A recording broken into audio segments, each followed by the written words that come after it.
la route, d'abord. Et puis après, il faut s'organiser, il faut savoir qui aller voir, il faut trouver la potière des fois. Elle est à gauche, à droite. Donc voilà, il faut un peu s'organiser en fonction des rencontres.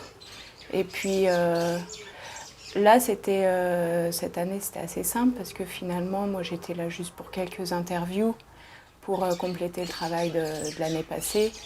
Donc déjà, elle me connaissait déjà, il n'y a pas toute ce temps de présentation et d'explication. Elle savait pourquoi j'étais là. Et puis rapidement, en fait, on enchaîne les questions. C'est vrai que moi, j'étais plus à l'aise là avec des personnes que je connais déjà que, par exemple, hier, quand vraiment tu arrives, tu connais ni d'Ève ni d'Adam, puis tu commences à demander, tu sais, le nom de ses parents, enfin quelque chose de très intrusif, où là, c'est jamais très évident. L'an dernier, étant donné que Jessie, Claire avaient déjà fait un gros travail, c'est vrai que j'avais été introduite tout doucement. Et puis finalement, les rapports sont plus évidents quand c'est moins frontal. Je pense que ça demande du temps. Et en même temps, pas que, parce que souvent, tu sais, quand tu arrives et puis que tu portes vraiment de l'intérêt à ce qu'elles sont en train de faire et bah, tout de suite il y a une relation de confiance, je pense, qui s'instaure, même si après dans le détail c'est toujours très compliqué parce que quand tu rentres dans tout ce qui est question de clan, d'appartenance ethnique, tout ça. Ça, c'est... ouais, on a plusieurs exemples, tu vois, où on n'a jamais les mêmes histoires. Mais c'est vrai que ça demande du temps dans le sens où finalement, c'est après t'avoir vu quelques jours ou sur plusieurs années. Je pense qu'elles peuvent se livrer un peu plus sur, par exemple, des enfances un peu difficiles ou... Moi, j'ai commencé, j'étais venue 3 jours. J'avais eu la chance, j'étais en stage au CFE et j'avais eu la chance de venir 3 jours avec Jessie et Claire quand elles faisaient vraiment leurs premières études. C'était peut-être la deuxième année qu'elles venaient. Et puis, il y a la dernière mission. J'ai participé à la dernière mission au moment où le programme de recherche de Jessie et Claire a commencé de collaborer avec une ANR pour laquelle j'étais embauchée, avec l'ANR d'Yves-Séram. Donc elles étaient en charge de tous les questionnaires sur la diffusion et le contexte côtier. Et moi, j'ai fait les questionnaires sur l'apprentissage et des expérimentations. Donc c'est comme ça que j'ai commencé. Qu'est-ce que je faisais en Éthiopie? Je faisais un master recherche à l'époque. Donc la première fois que je les ai vraiment rencontrés et la première fois que je suis partie sur le terrain, c'est vrai que ça a été 3 jours super parce que j'avais jamais vu monter une céramique. Et puis tu sais, tu te retrouves au fin fond dans les villages et tout. Et c'est assez magique en fait de voir comment ça peut être fait si rapidement et durer si longtemps. Et j'étais en stage de master professionnel archéo. J'avais fouillé à la Libella, j'avais fait le travail post-fouille. Et puis tu vois, j'étais à Addis Abeba pendant 3-4 mois. Qu'est-ce qui a pu m'apporter ma formation d'histoire de l'art? Non, dans ce travail-là, non, parce que tu te retrouves en fait confronté à justement tout ce que tu connais pas. Enfin, tu vois, une autre manière de penser, une autre manière de discuter. Tu vois, dans les interviews, il faut, une fois que la question est comprise, il faut insister, puis des fois reposer la même question, mais d'une autre manière. Donc ça, cette capacité d'adaptation, je suis pas sûre que la formation... je suis pas sûre que la formation d'histoire de l'art, mais qu'est-ce que ça a pu m'apporter? L'observation, oui. L'observation. Du visage? Ouais, la capacité d'observer le détail, de se poser des questions sur le sens de chaque geste et de chaque motif. Ouais, c'est sûrement ça que ça m'a apporté. J'ai eu un tel coup de cœur pour l'histoire et la richesse de la culture matérielle. Je faisais des études en histoire de l'art pour la richesse de la culture matérielle éthiopienne, que j'ai commencé à travailler dans les musées, sur les collections, sur les objets, et puis sur un peu les diversités de population et de culture. Et à la suite de mon master en histoire de l'art, fallait que je connaisse le terrain, tu vois. On m'a franchement conseillé de ne pas me lancer dans une thèse sans être allée sur le terrain. Je pense que la personne qui me suivait à l'époque savait très bien que j'avais sans doute cette capacité à travailler sur le terrain, ce qui n'est pas forcément évident, mais en tout cas, il fallait que je le teste avant de vraiment me lancer. Donc je me suis réinscrite, j'avais le choix entre anthropo et archéo, c'était plus facile de s'inscrire en archéo, je me suis inscrite en archéo. Mais seulement ça ne s'invente pas l'archéologie. Alors après, j'avais déjà repéré des sujets sur les mégalithes, des choses à approfondir qui me paraissaient intéressantes. Donc ça a été un peu ma porte d'entrée pour venir ici, découvrir le mégalithisme, dans le sud particulièrement. Et puis après, j'ai vu que ça ne s'inventait pas l'archéologie, donc j'ai fait un master pro pour pouvoir avoir une idée de ce que sont des fouilles, et puis pour pouvoir maîtriser quelques outils. J'ai passé un peu de temps à Addis Abeba, et puis ensuite je suis allée au South Omo Research Center à Jinka, qui est une toute petite ville dans le sud-ouest de l'Éthiopie, là au port de la vallée de l'Omo. Pas très loin du Kenya, pas très loin du Soudan. La vallée de l'Omo, c'est connu pour la richesse de ses populations, qu'on dit vivant encore comme à l'aube de l'humanité, ce qui est complètement ridicule. Mais bon, c'est vrai que ça reste encore très tradit, c'est encore des pasteurs qui vivent de leur activité pastorale et dont la culture... le bétail reste le cœur de leur culture, mais c'est en train de changer. Hein. De toute façon, là, depuis quelques années, ça s'est complètement bouleversé pour plusieurs raisons.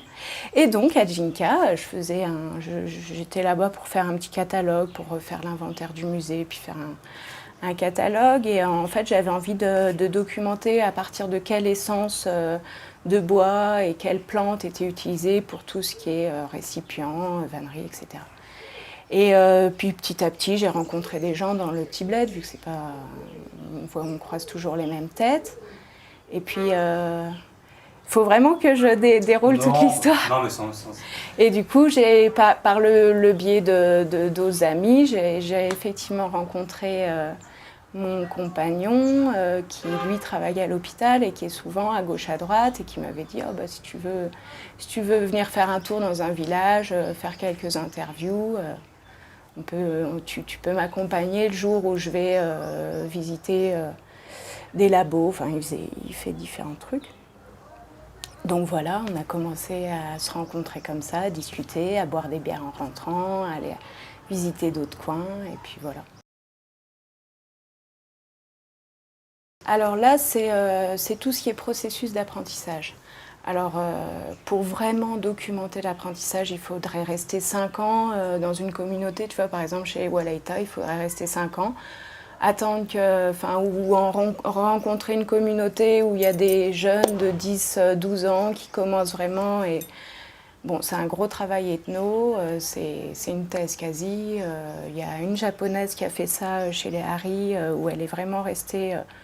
je crois 3-4 ans, où elle a elle-même appris la poterie et puis où elle vivait dans le village en observant un peu comment se passait l'apprentissage des plus jeunes.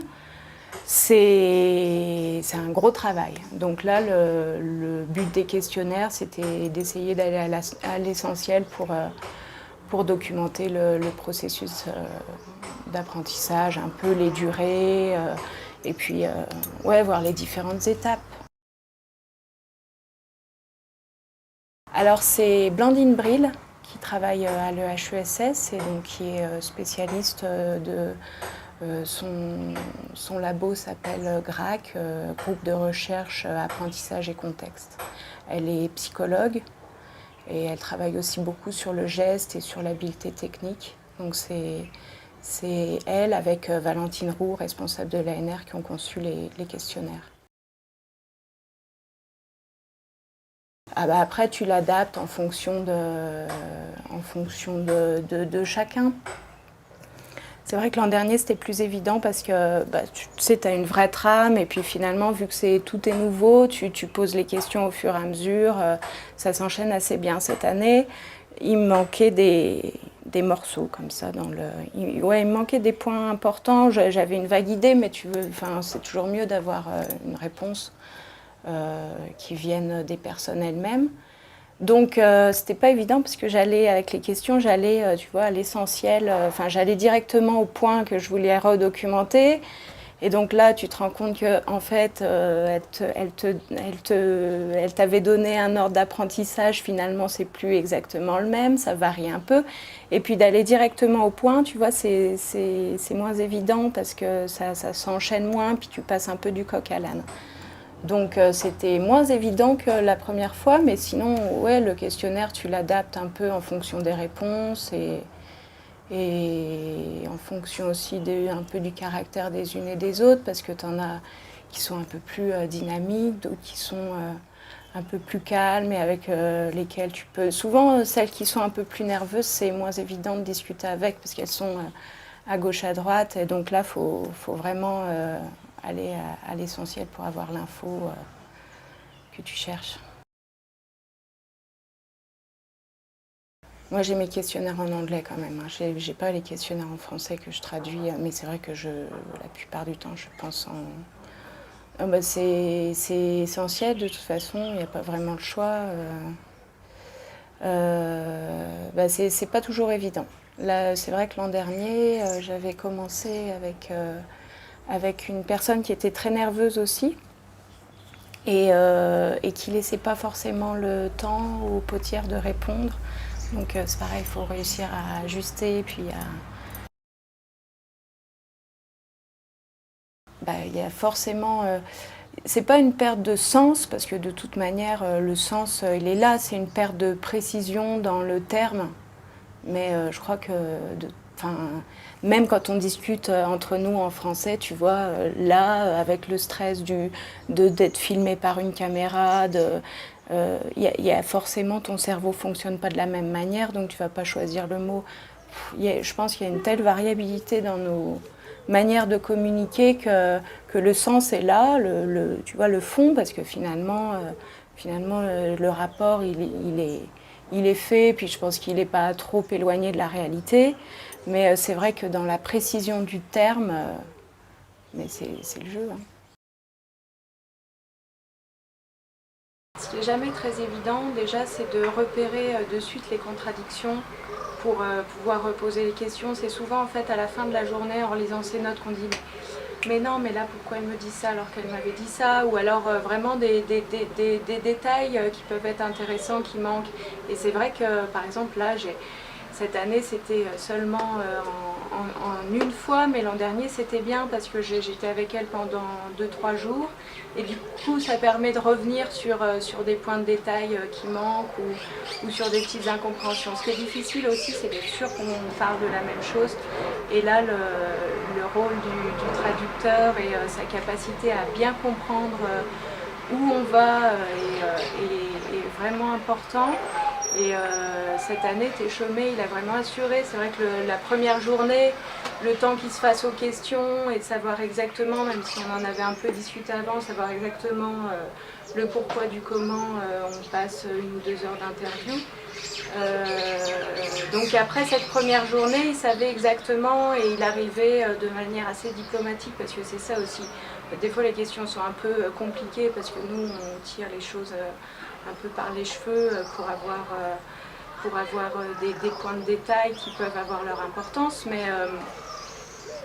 ce qui est bien, c'est qu'eux, ils savent comment s'adresser aux personnes. C'est-à-dire qu'ils arrivent à avoir l'interface entre des questions un peu délicates, que ce soit autant culturel que vraiment dans la forme, et donc les reposer de manière à ce que ce soit bien compris, ou alors les décortiquer pour que l'information vienne en plusieurs fois. Et finalement, c'est leur travail aussi. Dans le retour, c'est de donner directement l'information et de ne pas retranscrire mot à mot les 2 minutes où qui sont passés à discuter, tu vois, pour avoir justement ces petites informations. Et puis, bon, après, il y a tout le travail d'analyse derrière, parce qu'entre ce que disent les potières et la réalité des contextes ou des relations entre les uns et les autres, sont aussi à voir avec une vue un peu plus globale. On fait un peu de l'ethnologie brute de décoffrage en arrivant, et puis ceux qui restent un peu plus longtemps sur le terrain, en général, c'est vraiment une famille qui accueille, et puis les services sont rendus de cette manière-là. Enfin, c'est peut-être moins un investissement. Là, bon, on est là 10 jours, on prend du temps aux potières, on leur demande de travailler, c'est normal de rétribuer ça et de le faire plutôt bien. Ouais, bah pour elle c'est bien, c'est un sacré, mais c'est pour ça aussi ça crée parfois des tensions dans la communauté en fonction de qui a eu quoi, et c'est pas toujours évident à gérer. Les prix se négocient aussi. Après tu vois, les différents groupes culturels n'ont pas le même rapport à l'argent, à la manière de le recevoir et de le demander. Ouais. Mais ouais, bah moi, enfin, je trouve ça normal. Enfin, on dit toujours que tout travail mérite salaire. Il n'y a pas de raison que tu vois, qu'on leur prenne du temps et de l'énergie et tout ça pour. Elles s'en foutent, elles, de la science. Hein. Et si elles veulent, c'est pouvoir avoir un petit plus, acheter un truc. Enfin, c'est pas énorme non plus ce qu'on donne. Ça leur permet pas, ça va pas leur permettre de. Enfin, leur activité potière et ce qui leur permet de vivre et d'élever les enfants, ce qu'on leur donne, ça va peut-être leur permettre effectivement de repeindre la maison ou tu vois, un petit investissement qu'elles peuvent pas forcément faire à d'autres moments. Qu'est-ce que ça m'a apporté dans la constitution de mon être, de relativiser. De relativiser tout, toujours, tout le temps, d'arrêter de faire des plans sur la comète pour un futur tellement incertain que, ouais, de vivre au jour le jour, et puis de la tolérance et de la patience. Je pense que c'est principalement ce que ça m'a apporté, et puis peut-être bah, l'amour de toute façon, ça je pense que c'est... Et puis...